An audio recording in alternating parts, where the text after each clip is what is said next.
우리가 지금 스가랴 네 번째 시간입니다. 네 번째 시간인데 스가랴에 8가지 환상이 있다고 그랬습니다. 8가지 환상 지금 그 중에 3가지 환상을 보았죠. 맨 처음 본 환상은 어떤 환상이었습니까? 잠깐 이거 제가 기록을 하고 하겠습니다. 지금 이거는 지금 되고 있는 거죠? 예, 아까 했어요. 예, 알겠습니다.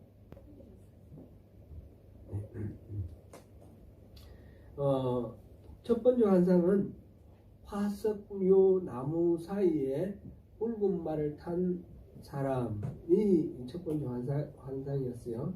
근데 그 한 사람만 있는 것이 아니라 다른 색깔의 말을 탄 그런 말하자면 여러 천사들이 있었는데 온 세계 만방을 다 둘러보고 돌아온 그런 상태였죠.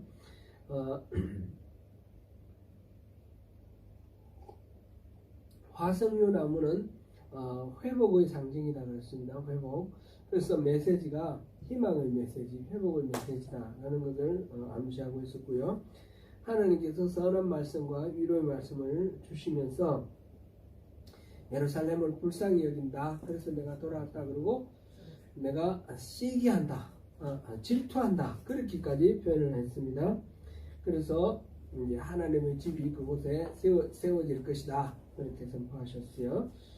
그 예루살렘은 아주 복되고 풍부한 도시가 될 거다. 그런 말씀이 이제 첫 번째 화석류 사이에 나타난 그 천사를 통해서 이제 주신 그 환상을 통해서 주신 메시지였어요. 두 번째 메시지는 어떤 메시지였습니까? 두 번째 환상은 4개의 뿔과 4명의 대장장이 나왔습니다. 4개의 뿔은 이스라엘과 유다를 멸망시키고 고통스럽게 했던 4개의 제국, 아마 그렇게 상징하는 것 같은데 꼭 4개의 제국으로 국한할 수는 없습니다. 일단 그 뿔이라는 것은 힘을 상징하고 교만을 상징합니다. 근데 그것을 이스라엘을 억압하던 그 이웃들을 4명의 대장장이가 와서 그 뿔을 깨뜨리는 것을 통해서 이스라엘을 이제 회복시켜 주실 것을 이렇게 보여주셨습니다. 세 번째 환상은 지난주에 본 건데 청량줄 잡은 천사가 나타났습니다. 이 환상을 통해서 하나님은 예루살렘을 청량하고 새로 재건하겠다 하셨는데 그 예루살렘은 성곽이 없는 성읍이 될 거다 그랬습니다. 그러니까 우리가 이제 서울에 사대문 얘기됐듯이 그 옛날에 안전을 보장하는 성곽 그 안에 다 수용할 수 없을 만큼 바깥으로 뻗어나가는 그런 수많은 인구와 또 풍성한 그런 어떤 산물 이런 것으로 인해서 도시가 넓어질 거다 그런 얘기고요. 그 도시를 하나님께서는 성곽으로 지켜주지 못하니까 하나님이 불로 둘러싼 성곽이 되어 주시겠다. 하나님 자신이 직접 지켜주시겠다. 그런 말씀을 하시면서 지금 북쪽에 있는 그 이스라엘 사람들 포로로 잡혀가서 그곳에 정착해 있는 사람들에게 그곳을 피하여 돌아오라. 예루살렘으로 돌아오라. 그런 말씀을 하셨습니다.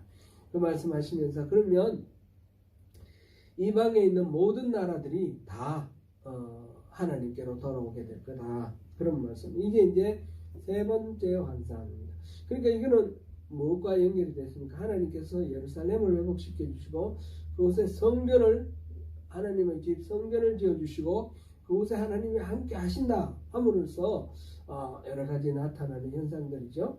이는 네 번째 오늘 환상인데 네 번째 환상은 하나님의 하나님 앞에서 재판받는 대제사장 여호수아에 대한 환상입니다. 여호수아 실제로 삶에서 여호수아가 아니고 이 여호수아와 관련되는 한 천상에서 있는 일이죠. 천상에 하나님 앞에서 재판받는 그런 환상입니다. 이건 비슷한 거는 욥기에서도 이렇게 하나님 앞에서 재판받고 논쟁하고 이런 게 있는데 그런 식입니다. 이제 1절에서 5절 사이에는 여호수아에 대해서 사단이 고발을 하고 하나님께서 이제 변론하는 그런 장면이 나왔고 6절, 7절은 하나님께서 그 천사를 통해서 약속을 하시는 증언하셨다 그랬는데 약속을 하시는 그런 장면이고 그 다음에 8절부터 10절까지는 메시아를 보내주시는 겁니다. 1절에서 5절 사이의 그 일에 대한 해설이 6절부터 10절이라고 할 수 있는데 그 해설은 새로운 회복의 용서와 회복의 약속과 메시아의 약속 그것이라 이렇게 말할 수 있겠습니다. 먼저 1절부터 5절 사이에 여호수아가 재판을 받는 그 장면부터 우리 같이 보겠습니다. 그 자리에는 여호와의 천사가 있고 사탄이 있고 여호수아가 있습니다. 이때 여호와의 천사가 있다 그랬고 여호와는 따로 이렇게 명시되어 있지 않는데 하나님 앞에서 지금 재판하는 거다 이렇게 보면 되겠습니다. 그리고 천사가 있다. 사탄이 있다. 사탄이 여호수아를 대적한다. 이렇게 돼 있는데 우선 이 여호수아가 누군가? 여호수아는 우리 출애굽 때 모세를 이어서 그 리더가 돼서 요단강을 건너서 가나안 땅을 정복한 여호수아 있죠. 그 여호수아 이름은 같지만 시대적으로 뭐 한참 떨어져 있지 않습니까? 그렇죠? 한참 떨어져 있고 이 사람은 대제사장입니다.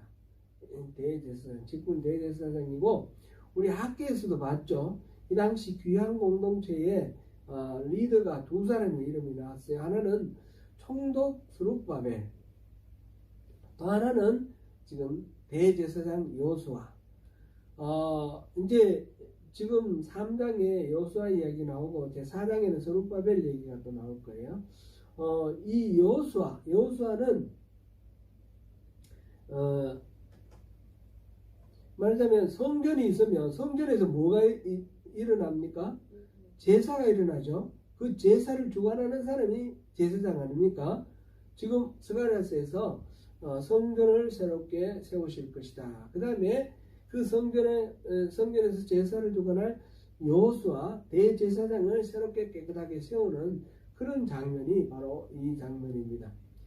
지금 사탄이 말하자면 여호수아를 자격이 없다라고 지금 고발하고 있는 겁니다.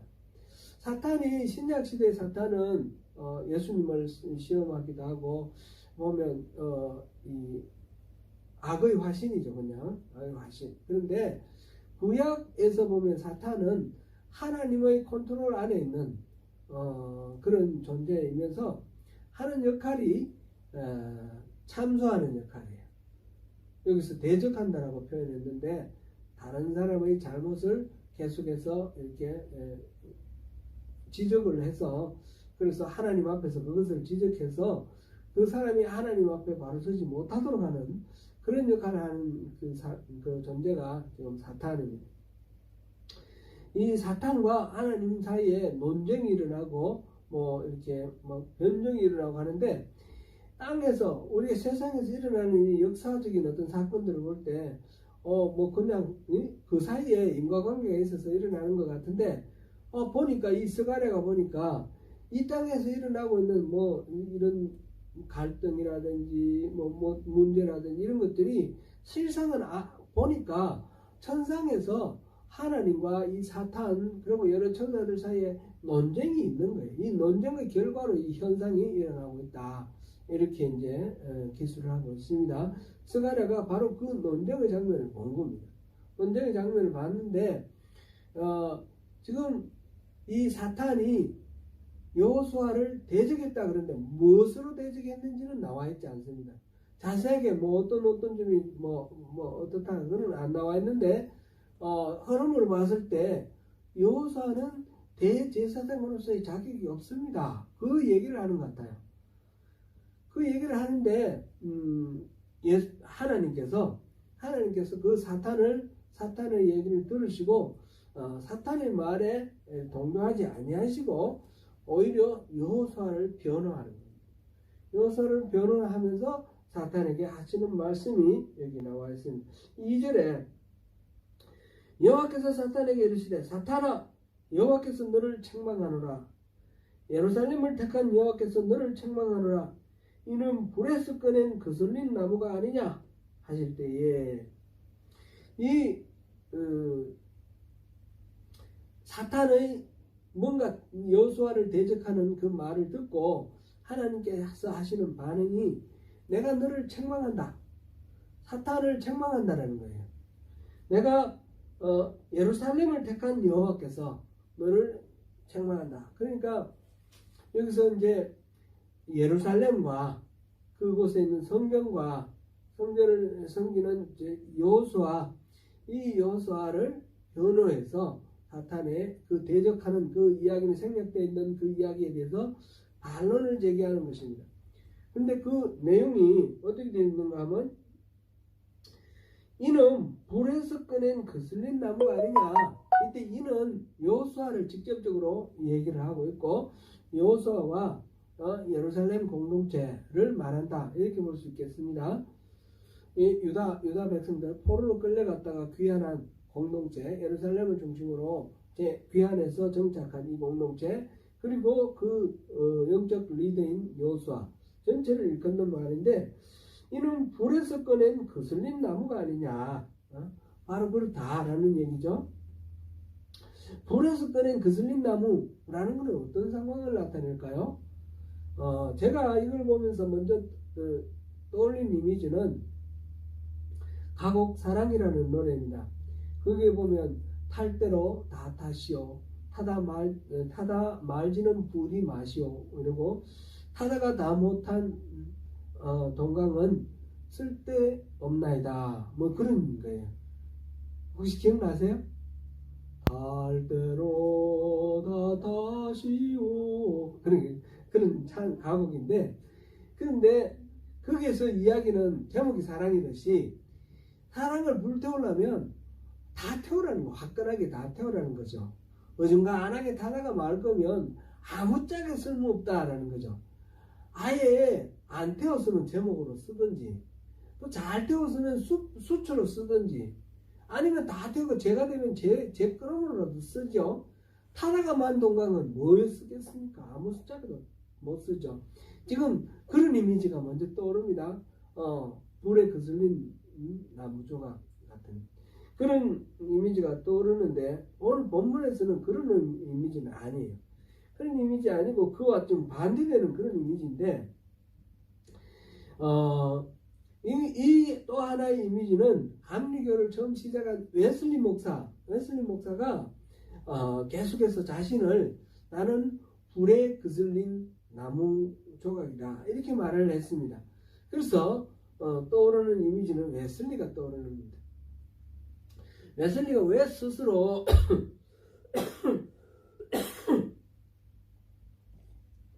자기는 불에 거슬린 나무 조각이라고 말했느냐 하면 웨슬리는 1703년생인데 1709년에 웨슬리가 만 6세가 되었을 때에 웨슬리 아버지가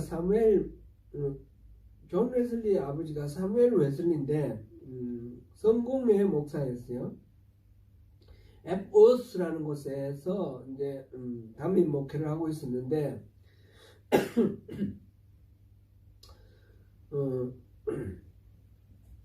에버스가 존 웨슬리가 어릴 때 자란 동네가 에버스입니다. 그러니까 그곳 목사님 사무엘 목사님의 그 주택 목사관에서 불이 났어요. 화재가 났어요. 근데 이 존 웨슬리는 형제가 많습니다. 존 웨슬리 동생이 찰스 웨슬리가 이 찬송가 많이 지은 사람인데 찰스 웨슬리가 12번째고 존 웨슬리가 아마 9번째일 거예요. 그러니까 자녀들이 많습니다. 많은 자녀들 그중에 뭐 죽기도 하고 그랬는데 그래도 아이들이 많죠. 불이 났으니까 난리가 났습니다. 그래 막 황급히 애들 이제 데리고 나오고 세어보니까 애가 하나 없는 거예요. 그래서 보니까 2층에 창문에 아기가 하나가 6살 먹은 아기 존이 거기서 울고 있어요. 그래서 이제 무덤을 태워가지고 사람들이 이렇게 온갖 수단을 다 했어. 이제 겨우 건져냈어요. 제가 꺼냈어요. 꺼내는 순간 집이 무너졌어요. 불난 집이 무너져가지고 조금만 늦어서 1초만 늦어서 죽은 거죠. 그러니 존 웨슬리는 말하자면 죽을 목숨이 살아난 거예요. 그 존 웨슬리의 엄마가 수산나인데 수산나가 이 존을 키우면서 계속해서 넌 죽은 목숨인데 하나님이 살려주셨다. 너는 불타는 그 장작더미 불타고 있는데 거기서 꺼낸 거슬름 나무 조각이다. 그렇게 이제 얘기를 했어요. 그러니까 그 얘기를 들으면서 이제 자랐기 때문에 존 웨슬리가 스스로 나는 하나님이 특별히 이렇게 긍휼을 베푸셔서 건져내셔서 내가 살았지. 그런 거슬린 나무 조각 같이 하나님의 특별한 은혜를 입은 존재다. 그런 뜻이에요.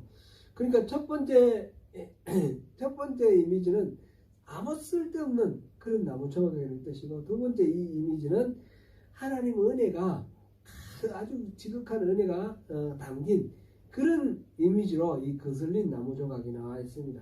그러니까 이 거슬린 나무 조각 겉으로는 이렇게 거슬리고 시큼해지고 막 그랬지만 이거는 싹싹 깎아버리고 쓰면 다시 제목으로 쓸 수 있는 거예요. 하나님이 완전히 멸망하게 될, 불에 타서 없어질 그런 멸망하게 될 그런 존재를 건져내서 귀하게 쓰시는 제목으로 삼으셨다는 거죠. 지금 스가랴는 그런 의미로 지금 말하고 있고, 수산나가 존 웨슬리 엄마 수산나가 이 스가랴 이 구절을 기억하고 이 구절을 따서 자기 자식에게 그렇게 교육을 시켰습니다. 지금 이렇게 하나님께서 특별하신 은혜로 구해주셨다라는 이런 이미지가 성경엔 다른 구절에도 있습니다. 아모스 4장 11절에 보면 너희가 불붙는 가운데서 빼낸 나무 조각과 같이 되었다, 이런 말씀이 나오는데, 그거는 소돔과 고모라처럼 완전히 멸망시켜 버리려고 그걸 불타고 있는 가운데서 그래도 하나님께서 그 사랑을 주체 못하셔서 끄집어내셨다는 거죠. 그게 이제 아모스 4장 11절에 너희가 불붙는 가운데서 빼낸 나무 조각이다, 이렇게 표현했습니다. 하나님이 진노 심판 앞에 다 불타버렸지만 마지막으로 이제 불붙은 채로 끄집어낸 그 나무 조각, 그게 이제 생명을 연장시켜줬고 다시 소생할 그런 희망을 부어준 것인데, 잘못하면 이것도 다 금방 타버리겠죠. 그런 하나님 심판 가운데서 긍휼로 건져주신 것에 대해서 기억하라, 그런 의미로 그렇게 아모스 선지자는 말했습니다. 바벨론 포로라는 그 참담한 현실로부터 이제 막 건짐을 받아서 귀환을 해서 지금 정착해 가고 있는 이 이스라엘 사람들, 예루살렘 공동체, 그리고 이 여호수아, 이들의 상황이 이렇게 참담하고 좀 참혹합니다.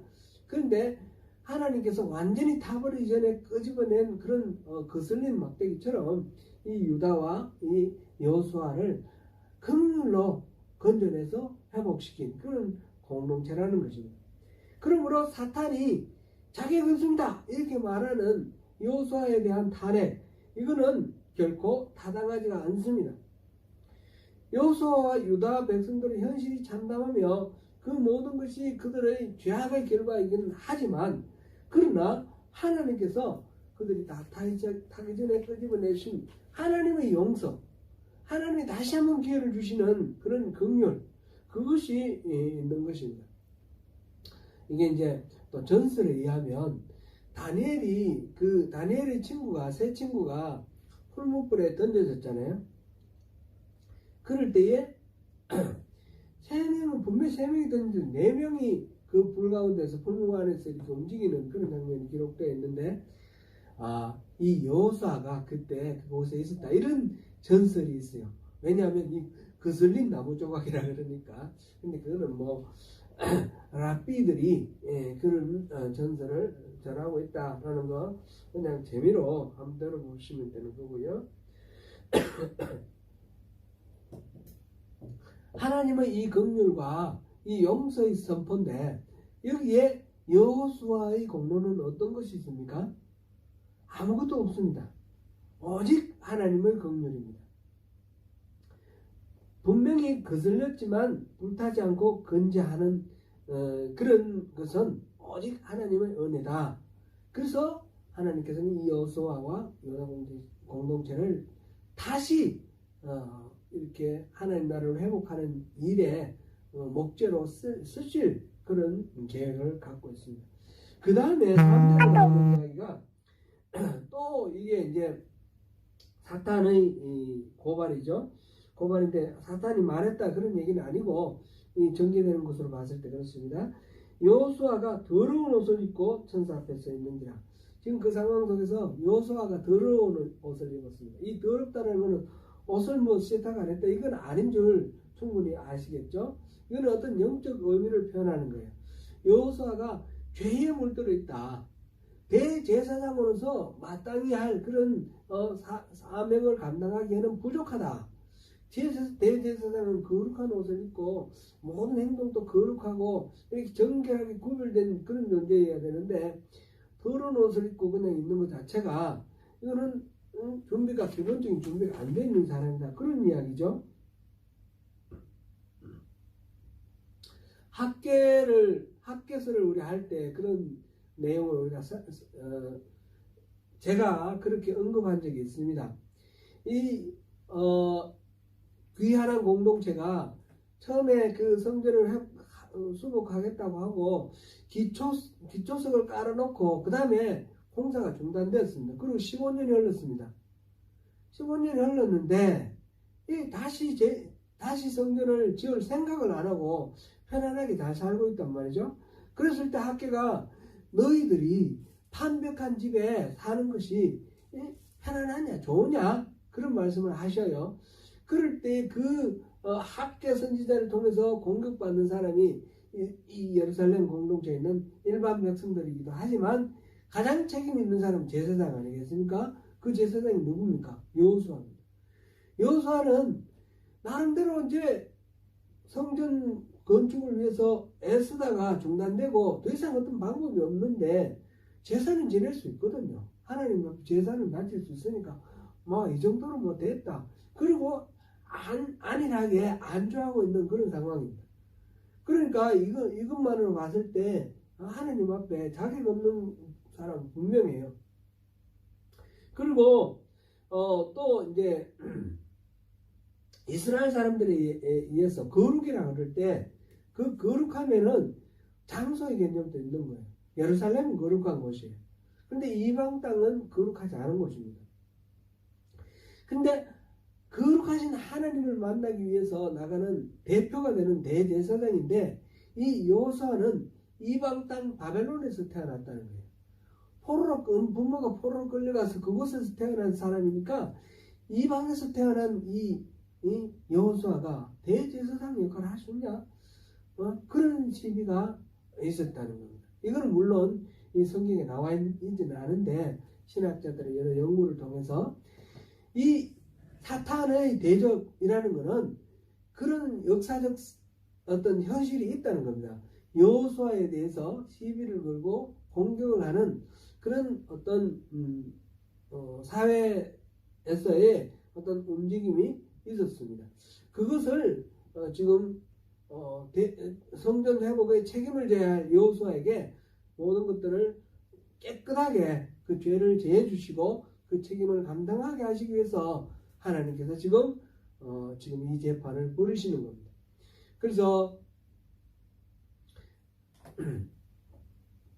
여기서 더러운 옷을 입고 있는 이 여호수아에게 하나님께서 자기 앞에 선 자들에게 명령하사 그 더러운 옷을 벗기라 하시고 또 여호수아에게 이르시되 내가 내 죄악을 제거하여 버렸으니 내게 아름다운 옷을 입히리라. 그러니까 죄악을 용서해 주시고 깨끗하게 하셨다는 것입니다. 그러니까 더러운 옷으로 표현된 이 죄의 문제 해결해 주시고 깨끗한 옷, 하나님께서 의를 덧입혀 주신 것입니다. 하나님께서 용서해 주시고 너 어렵다. 네가 이 책임을 합당하다. 이렇게 인정해 주신 것입니다.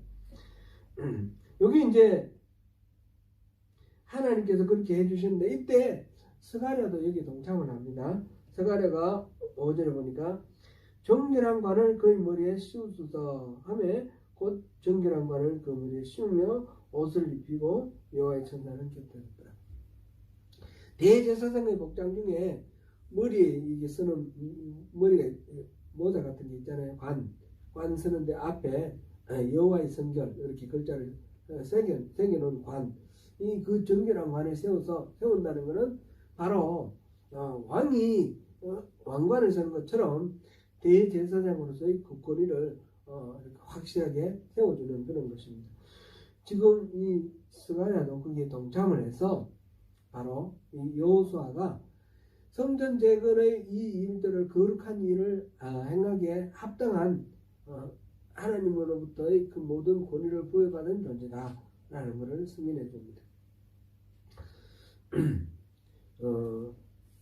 이제 이게 이제 첫 번째 단락입니다.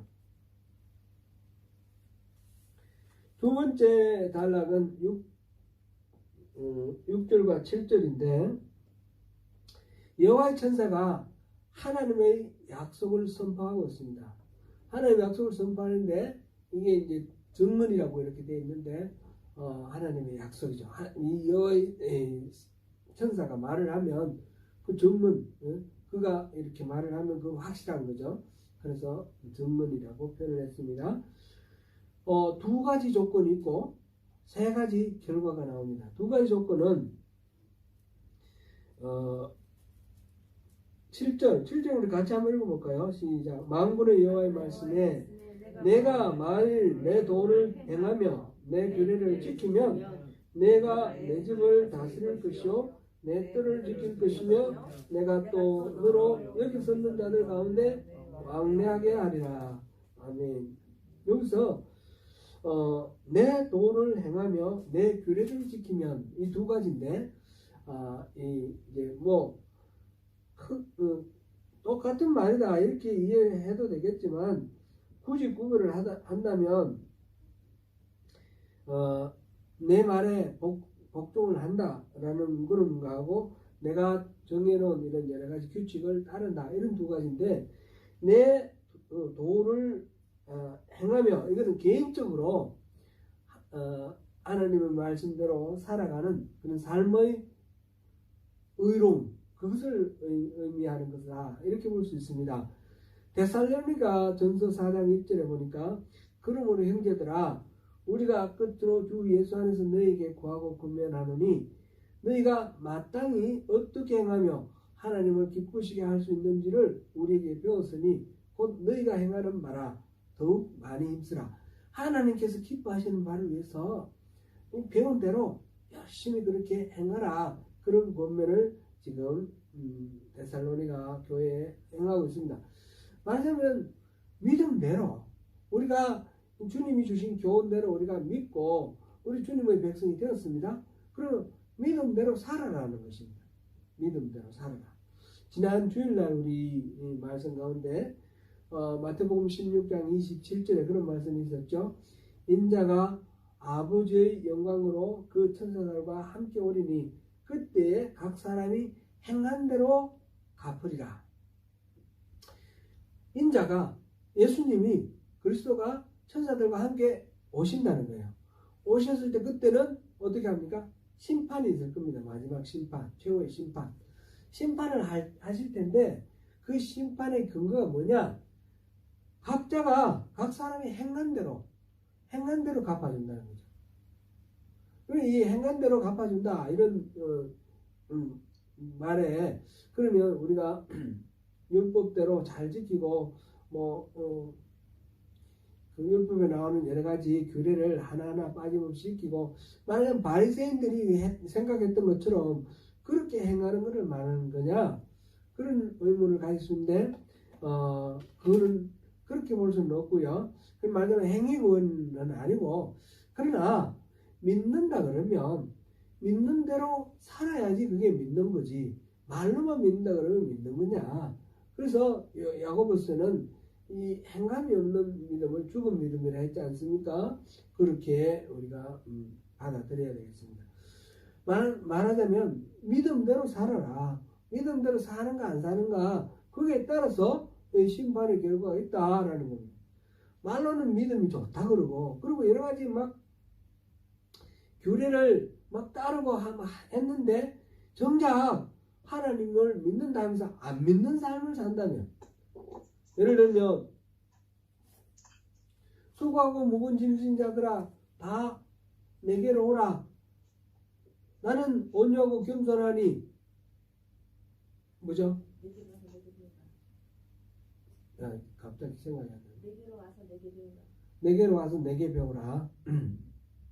나는 온유하고 겸손해. 내게로 와서 내게 배우라. 수고하고 무거운 짐진 자들아 다 내게로 와서 그 짐을 내려놓아라. 그 말씀이에요. 그런데 우리가 예수를 믿는다는 것은 바로 그렇게 우리의 수고하고 무거운 짐을 내려놓는 거잖아요. 예수님 앞에. 그런데 주님 앞에 가서 열심히 기도하고 돌아갈 때는 다시 그 짐을 다시 챙겨서 다시 지고 가는 게 우리 삶 아닌가 이렇게 돌아볼 때가 있는데, 그렇다 그러면 그거는 믿음대로 사는 것이 아니죠.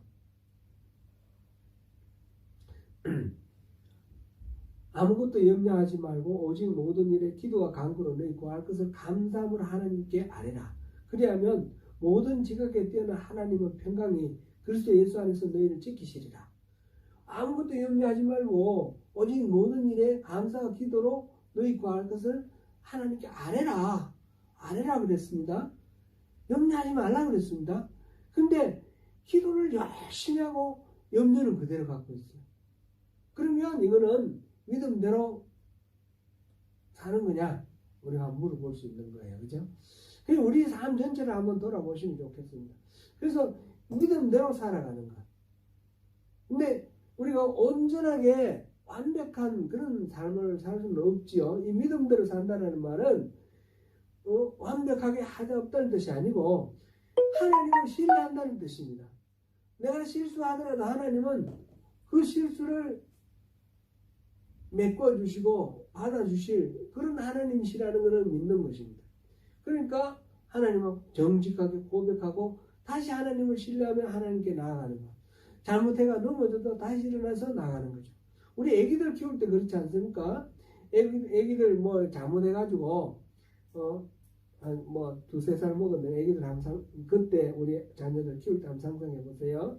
그럼 잘못했다고 막 혼내면 엄마가 막 혼내면 애기가 어떻게 하나요? 네, 잘못했습니다. 다시는 안 그러겠습니다. 그러고 막 자기 길로 갑니까? 아니죠. 엄마 하면서 혼내도 엄마 앞에 가서 안기잖아요. 이제 그런 거라는 거죠. 하나님 앞에 하나님 하면서 달려가서 안기는 거. 그렇게 하면 우리 안에 있는 모든 약점과 모든 부족함을 하나님이 메꿔주시는 거예요. 엄마가 막 메꿔주듯이 그렇게 메꿔주는, 그것이 신앙이라는 겁니다. 신앙은 하나님께 그렇게 의지하고 전적으로 의지하고 하나님께로 나가자. 그렇게 하면 함부로 자기 내키는 대로 막 한다 그런 의미인가요? 그런 게 아니죠. 하나님 믿고 나간다는 말은 내가 완벽하지는 못하지만 늘 하나님 뜻을 헤아리면서 하나님 뜻대로 살아가는 그런 삶을 살아간다. 분투하면서 살아간다. 그런 의미인 것이죠. 그러니까 개인적으로 그렇게 믿음대로 사는 것, 그것이 첫 번째 조건이에요. 두 번째 조건은 뭡니까? 규례를 지킨다. 이 규례를 지키는 것은 이제 제사장이지 않습니까? 여호수아가 제사장이니까 제사장으로서 해야 할 일이 있어요. 순서가 있고 규칙이 있습니다. 이런 거를 잘 지키는 겁니다. 제사장은 기본적인 임무가 뭡니까? 사람의 죄를 하나님 앞에 용서받기 위해서 신성을 잡아서 희생 제물을 바치면서 그 사람의 죄를 해결해 주는 겁니다. 제사장은 하나님과 인간 사이에서 인간의 편에 서서 인간의 문제를 해결하기 위해서 하나님 앞에 가서 빌고, 그래서 이렇게 하나님의 백성답게 살 수 있도록. 그리고 제사장은 율법을 가르치는 사람입니다. 율법은 이 제사장과 레위인들이 모든 백성들에게 끊임없이 교육시키죠. 그래서 하나님의 백성들이 하나님 백성대로 살아갈 수 있도록 하기 위해서 지키고 보호해주고 위로해주고 교육시키고 훈련시키고 이런 일들, 그 일들을 잘하면, 제사장으로서 잘하면, 그렇게 하면 이 여호수아에게 어떤 혜택이 돌아오느냐, 이 세 가지로 나옵니다. 이제 죄 많은 이 여호수아에게 더러운 옷을 입은 이 여호수아를 깨끗하게 해주신 하나님께서 어떤 혜택을 주시는가, 세 가지로 얘기하는데, 내가 내 집을 다스릴 것이요, 하나님의 집을 다스린다는 겁니다. 물론 이제 대제사장이니까 성전의 제사장으로서의 직무를 감당한다, 이것도 있을 뿐만 있고, 하나님의 집, 하나님의 이 가정, 나라에서 말하자면 자녀들에게 이렇게 바른 길을 훈육하고 하는 그런 모든 일들, 방금 제가 제사장으로서 직무를 말씀드렸는데 그것을 다 할 수 있는 권위를 부여받는 거죠. 두 번째는 내 뜰을 지킬 것이요. 이 내 뜰은 성전이죠. 성전의 뜰을 지킨다. 이 말은 무슨 뜻인가요? 이거는 여러 가지 이야기도 있을 수 있겠지만, 가장 핵심적인 것은 우상숭배로부터 지킨다는 뜻입니다. 우상숭배를 할 때 항상 성전의 뜰에 우상을 세웁니다. 대표적인 게 시리아, 헬라의 지배를 받을 때 헬라가 나라가 나뉘어지고 시리아의 셀루쿠스 왕조 헬라의 지배를 받을 때 그 안티오쿠스 4세 에피파네스라고 그랬어요. 자기 스스로 신이라고 그랬어요. 이 안티오쿠스 4세 때에 그 성전 뜰에다가 제우스 신상을 세웠어요. 그리고 제사장들께 돼지고기 먹이고, 그러니까 성전 뜰에 제우스 신상을 세운다. 이거 보면 우상들을 항상 그런 식으로 성전 뜰에다 세워요. 성전 뜰을 지킨다라는 말은 모든 우상으로부터 지킨다, 그런 내용이죠. 그리고 여기 섰는 자들 가운데서 왕래하게 하리라. 여기 섰는 자들은 누구예요? 지금 이 자리가 어디입니까? 천상이죠. 천상에 여기 섰는 자들은 누구일까요? 천사들이겠죠. 천사들 가운데 왕래하게 하리라. 그러니까 여호수아가 지금 개인적으로 거룩한 삶을 살고 믿음대로 살고 또 제사장으로서의 자기 책무를 잘 감당을 하면 하나님께서 천사의 특권을 준다는 거예요. 천사는 뭐합니까? 하나님의 뜻을 사람에게 전하는 역할을 해요. 하나님을 대신해서 사람들을 보호하는 역할을 해요. 그죠? 그런 역할들을 할 수 있도록, 말하자면 하나님과 하나님의 백성 사이에 중보자의 역할을 하게 해준다는 겁니다. 놀라운 특권이죠. 놀라운 특권. 그래서 이 출애굽기 19장 4절에 보면 19장 6절에 보면 이스라엘은 하나님 나라의 하나님의 제사장 나라가 되겠다, 이런 말씀이 있었어요. 하나님의 제사장 나라, 바로 제사장으로서 하나님과 사람 사이의 중간 역할을 하면서 사람의 입장에서 그 죄를 하나님 앞에 고백하고 용서를 받는 그런 귀한 역할, 바로 이 제사장이 하는 역할인데, 바로 여호수아에게 그 역할을 바로 회복시켜 주겠다, 그 말씀을 하십니다. 이거는 지금 여호수아에게 하시는 말씀은 따지고 보면 누구에게 하시는 말씀일까요? 바로 교회의 회복을 위해서 부름받은 우리입니다. 저와 여러분입니다. 저와 여러분이 바로 그렇게 여호수아와 같은 역할을 하라는 겁니다. 그렇게 할 때 하나님께서 그런 권위를 부여해 주시겠다는 겁니다. 우리는 비록 약하고 우리는 비록 죄 많습니다. 순간순간 하나님의 뜻을 거스르고 막 더러운 옷을 입은 여호수아와 마찬가지입니다. 또는 포로로 끌려갔다가 지금 막 돌아온 불완전한 공동체, 이 이스라엘 예루살렘 공동체와 비슷합니다. 그런데 그 성전을 회복할 그 사명을 위해서 부르심을 받았잖아요. 우리 또한 하나님의 나라를 회복시키고 하나님의 성전, 하나님 임재하시는 교회, 이 거룩한 하나님의 집을 다시 회복시키는 그런 목적으로 우리가 부르심을 받았습니다. 우리가 바로 여호수아입니다. 그러면 우리에게 하나님이 요구하시는 것은 개인적으로 그 하나님의 도를 행하고 하나님의 규례를 지키는 것. 그것을 행하면 하나님께서는 하나님의 집을 지키게 해주시고 하나님의 하나님 집 뜰을 지키게 해주시고, 그리고 여기 있는 사람들, 여기 있는 존재들 그랬는데 바로 천사들과 마찬가지로 하나님의 뜻을 헤아려서 이 땅의 사람들에게 전달해주고 또 이 땅의 이 사람들의 뭐 이렇게 필요한 도움을 하나님께 구하는 그런 역할을 할 수 있도록 우리에게 권위를 회복시켜 주시겠다는 것입니다. 그 놀라운 하나님의 약속입니다. 이건 남의 일로만 생각하지 마시고요. 히브리서 4장 16절을 보니까 그러므로 우리는 긍휼하심을 받고 때를 따라 돕는 은혜를 얻기 위하여 은혜의 보좌 앞에 담대히 나아갈 것이다. 우리는 그럴 특권을 허락받았습니다. 그 다음에 8절부터 10절까지는 이런 여호수아 개인적으로 이렇게 회복시켜 주시고 권위를 부여해 주실 것과 동시에 또 다른 하나의 약속을 주십니다. 그거는 바로 메시아를 주시겠다는 약속입니다.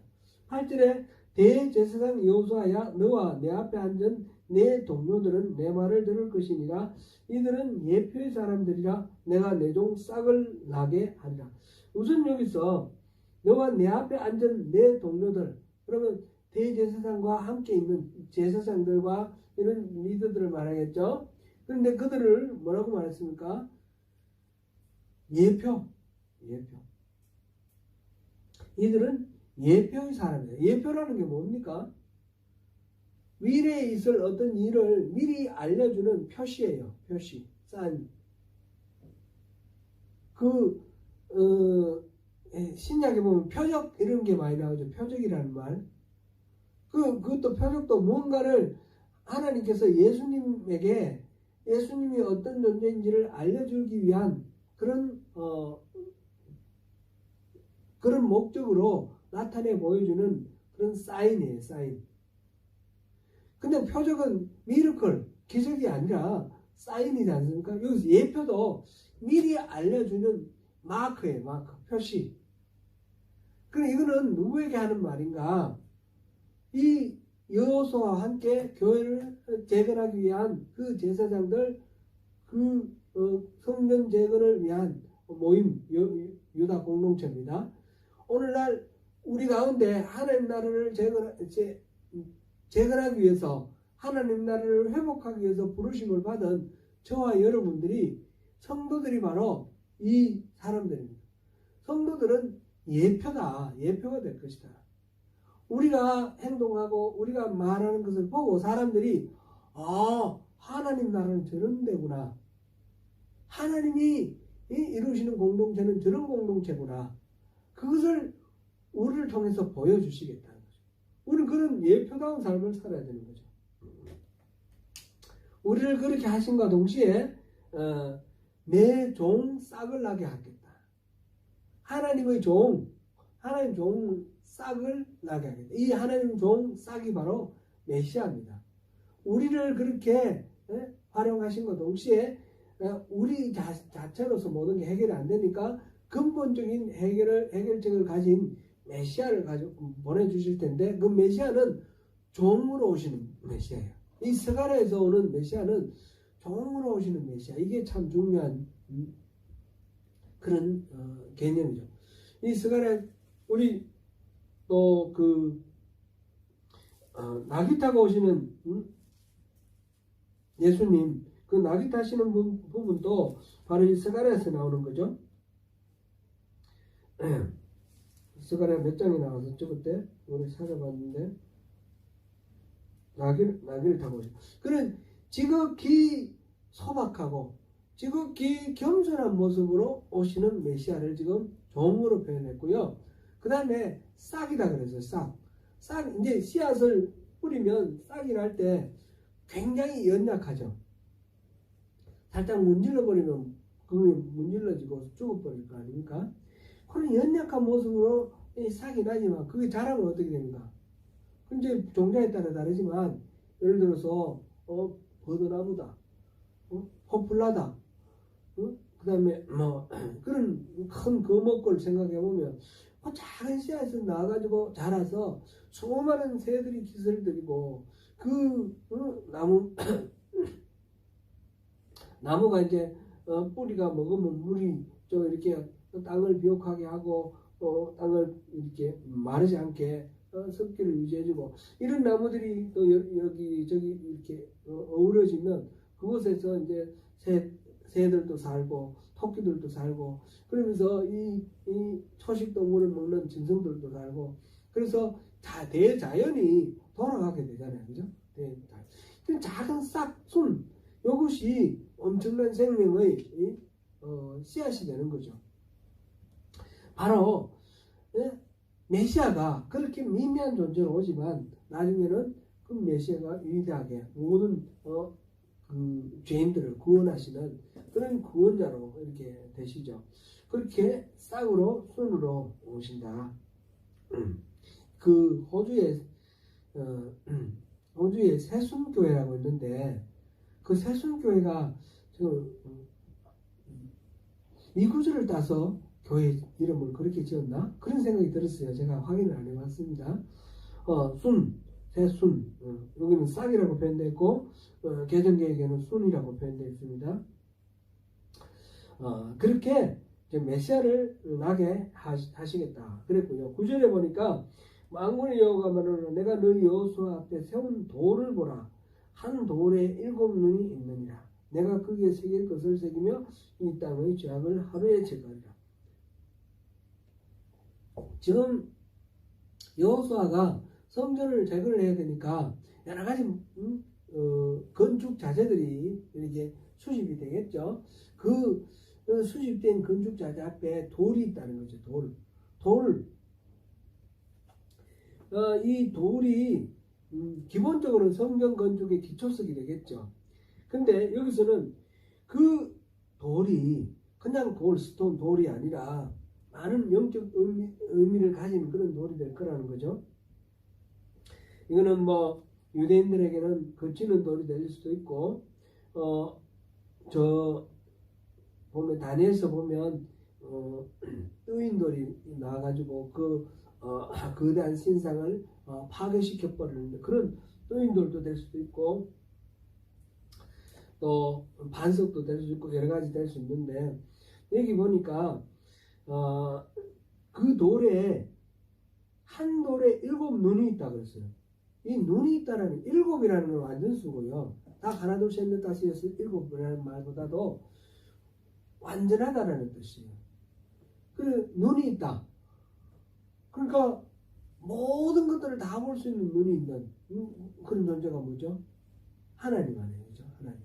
지금 이 돌을 주시겠다는 건 메시아를 하나님을 이렇게 보내시겠다. 메시아가 하나님과 같은 존재라는 거죠. 그렇게 보내시겠다는 말씀이에요.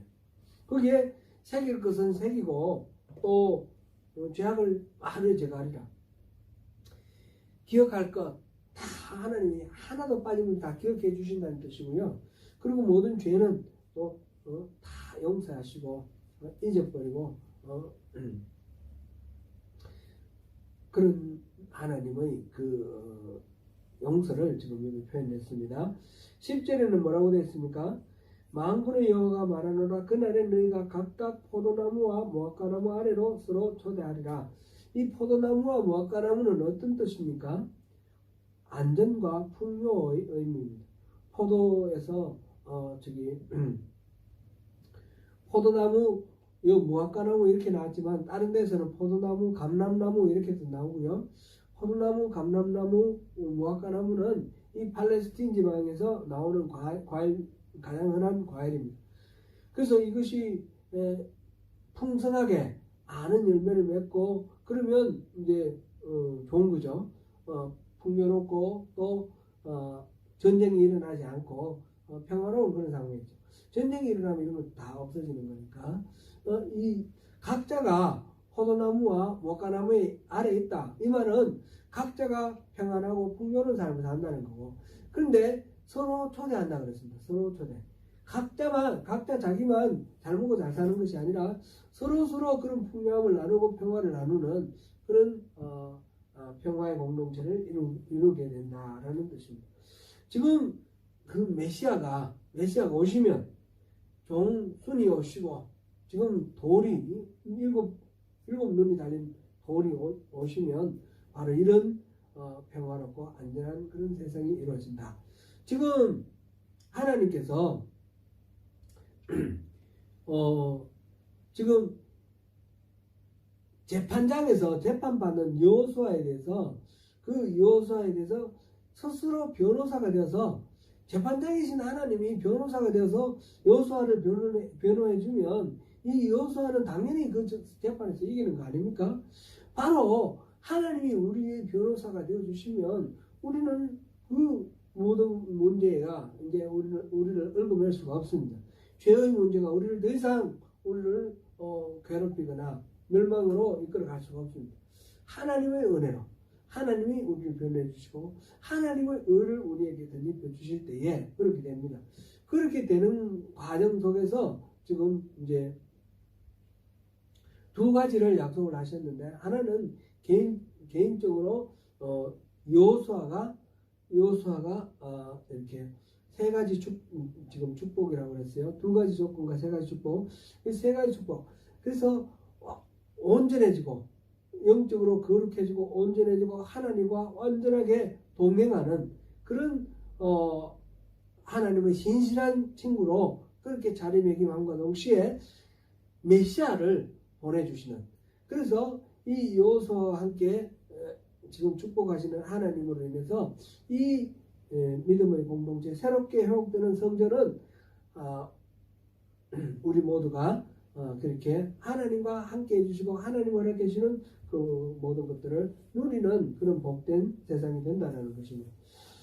이제 정리를 하고 말씀을 맺겠습니다. 구원은 자신의 능력이나 가치에 근거하는 것이 아니라 하나님께서 일방적으로 은혜를 베풀어 주실 때 일어나는 겁니다. 누구에게 은혜를 베풀어 주십니까? 하나님의 자녀에게. 중요한 것은 우리가 하나님 자녀인가 아닌가, 그것이 중요한 거죠.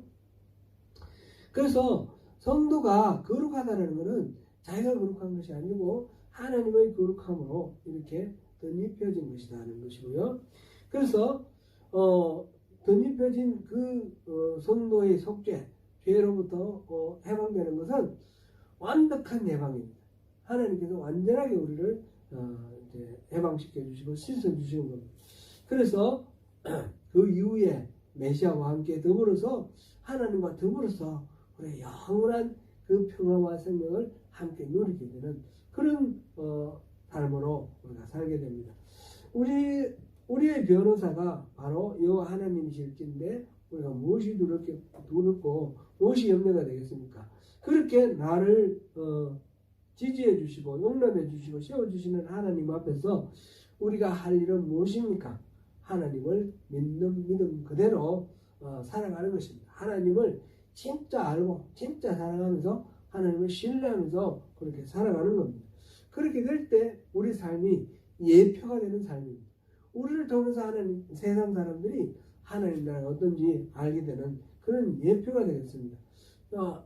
저 사람들 보니까 정말 하나님 나라는 좋구나, 그렇게 생각하게 되는 그런 하나님 나라의 공동체, 우리 소명교회를 이루어 나가십시다. 그럴 때에 종의 싹을 내게 해주신다 하셨습니다. 우리 가운데 지금은 보이지 않지만 장차 그리스도의 싹이 움트고 자라서 거목과 같이 푸르게 장성하여 수많은 새들이 깃들이고 생명이 호흡하는 은혜의 동산으로 그렇게 변화시킬 때 우리 모두 거기에 함께 그 복을 누리게 되실 것입니다. 대제사장 여호수아를 변화하신 하나님께서 동일한 은혜로 우리를 부르신 그 부름의 상을 위해서 달려가는 저와 여러분 되시기를 축원합니다. 기도하겠습니다.